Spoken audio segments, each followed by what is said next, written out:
I'm Sabrina Harrison. I'm your co-anchor, Hubert McCarthy.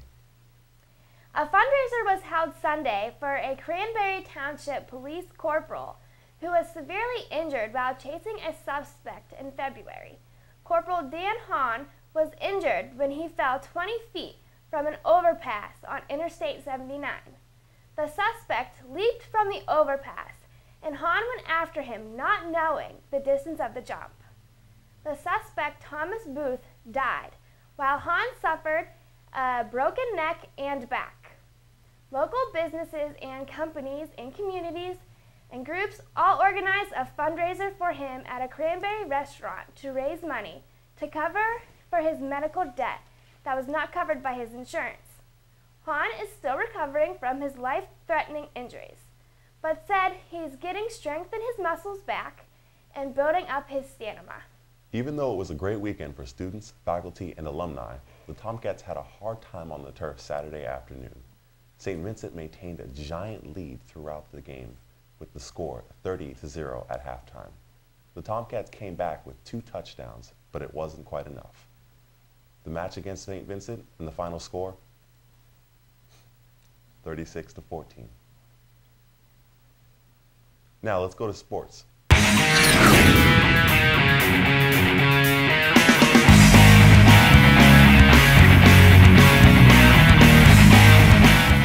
Thank you guys from the desk. I'm Eric.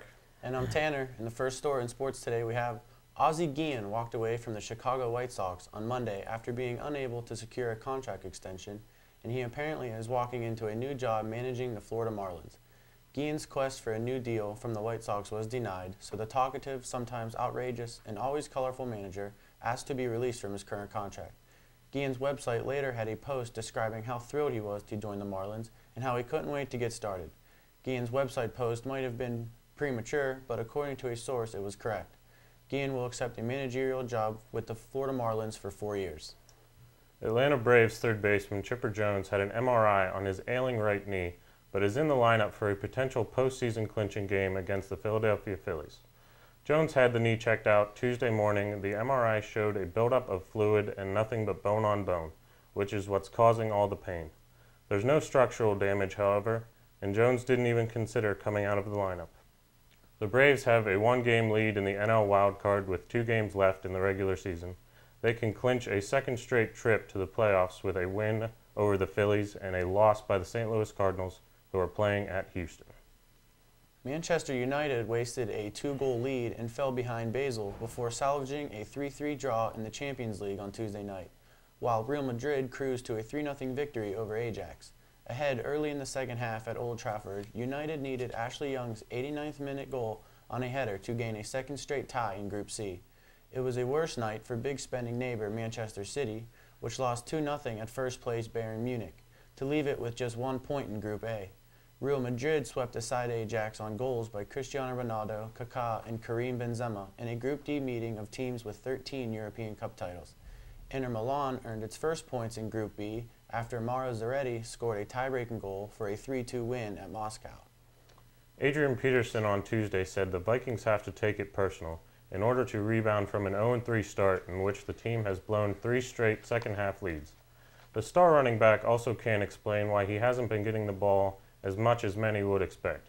The Vikings have been outscored 67-6 after halftime after building a cumulative 54-7 advantage over the first 2 quarters of their first 3 games. The Houston Texans released running back Steve Slayton on Tuesday and signed Chris Ogbonnia from the practice squad. The 5'9", 209-pound Slayton was a 3rd-round pick in 2008 and was the NFL's top rookie rusher with 1,282 yards. He fumbled 7 times in 437 yards in 2009 and was placed on injured reserve after 11 games. He had neck surgery after the season and never regained his form. Arian Foster emerged in 2010, and Slayton was relegated to backup duty and returning kicks. Foster has been limited by a left hamstring strain early this season, and 2010 second-round pick Ben Tate topped 100 yards rushing in Houston's first 2 games. Slayton has only 7 carries for 20 yards this season. And that's all we have for sports. Back to the desk. Employers around the nation are getting hit with higher state unemployment tax bills as states are forced to shell out more than $1 billion in interest payments this month. More than 30 states have had to borrow billions from a federal fund to cover unemployment benefits for their jobless residents in recent years. Supporters of Syrian President Bashar al-Assad have thrown tomatoes and eggs at U.S. Ambassador Robert Ford as he met an opposition figure in Damascus. 100 protesters tried to get into his office as Mr. Ford arrived and then surrounded it, trapping them both. The mob was violent and seriously damaged embassy vehicles, but that Mr. Ford was unharmed.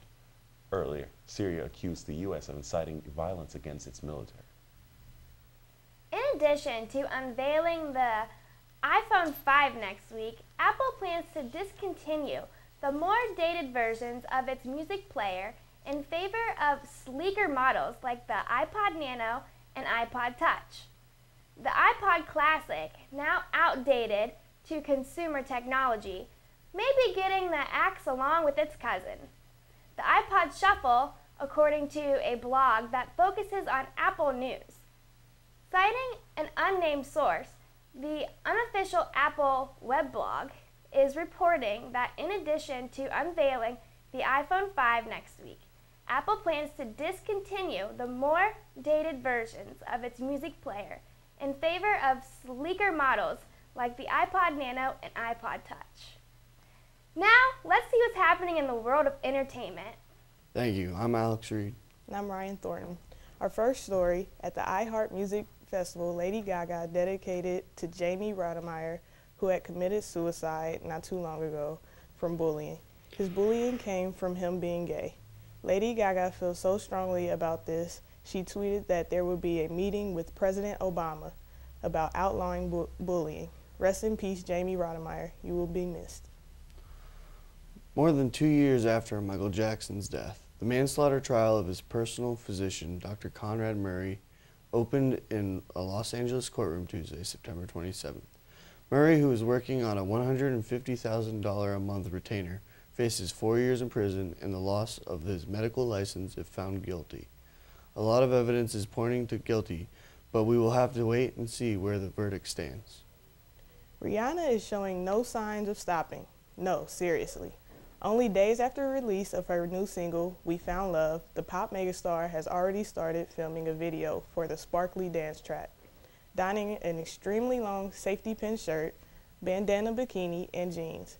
The 23-year-old singer was snapped smoking and looking contemplative in a cornfield in northern Ireland.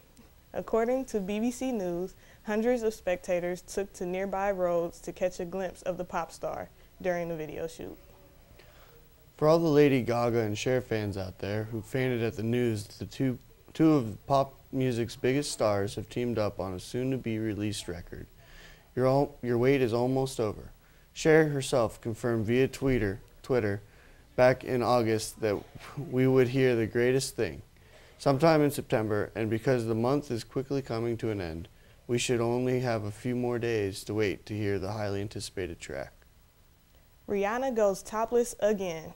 While shooting her new music video, We Found Love, the feisty singer decided to take her bikini top off. Sounds good, right? Well, not according to an Irish farmer. He halted production right there and kicked them off his property for what he felt was inappropriate. Wardrobe malfunctions are bound to happen to us one day, and Nancy Grace's came this week. After finishing the quick step on Dancing with the Stars, viewers say they got a little more than they bargained for when Grace danced right out of her top. However, she denies of any sort of malfunction and insists that the girls were strapped down. L-Word actress Leisha Haley was kicked off a Southwest airline flight because of an excessive kiss with another woman. Haley claims that they shared one modest kiss when the flight attendant booted them off because of passenger complaints, and were then told it was a family airline. Both women insist they will be filing a formal complaint with the airline.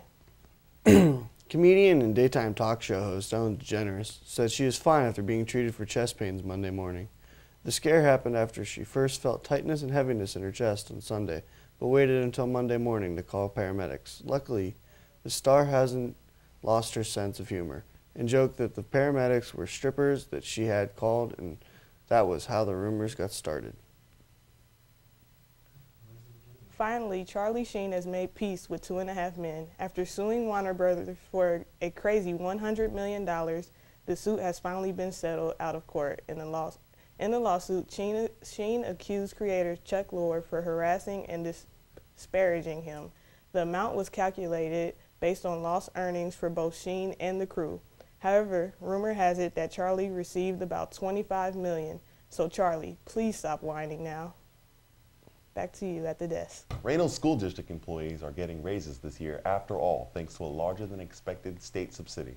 School board members on Wednesday voted in favor of rescinding an agreement made in May that had all employees foregoing a pay raise for this school year because of state budget cuts. The vote was unanimous and there was no public discussion. Last weekend, Teal College held its annual homecoming celebration, filled with alumni events, open houses, and a parade. The homecoming football game, too. Also, much more. It proved to be a fun weekend for everyone involved. China's first space laboratory module launched Thursday, according to state-run media, an important milestone in China's plan to build a space station. China's Xinhua news agency showed a picture of President Hu Jintao watching the launch of Tiangong-1 at Beijing Aerospace Control Center along with the Communist Party officials. The 8.5-ton lab module is part of an experiment to test rendezvous and docking capabilities, essential for the operation of a manned space platform. Now let's go to weather. Thank you guys. My name is So-Yun Jang. This is national temperature of today's. Chicago is 62 degrees and Atlanta is 83 and New York is 66 degrees. And this is temperature of right now. It is 59 degrees, dew point is 50 degrees, and humidity is 72%. Let's see the radar. The cloud will come down and it will bring the rain in this week. This is high temperature. As you can see the map, the Youngstown is 61 and Midville is 59 degrees. So Greenville will be between the 59 and 61. Also, Pittsburgh is 63 degrees. This is low temperature. Youngstown is 53 and Midville is 54 degrees. And also Pittsburgh is 54 degrees. Lastly, let's see the weekly weather forecast. The Friday and Saturday will be rainy, so if you have planned to go out, you had better to bring your umbrella just in case. But after Saturday, the weather will be better and nice. Thank you. Let's get it back to desk.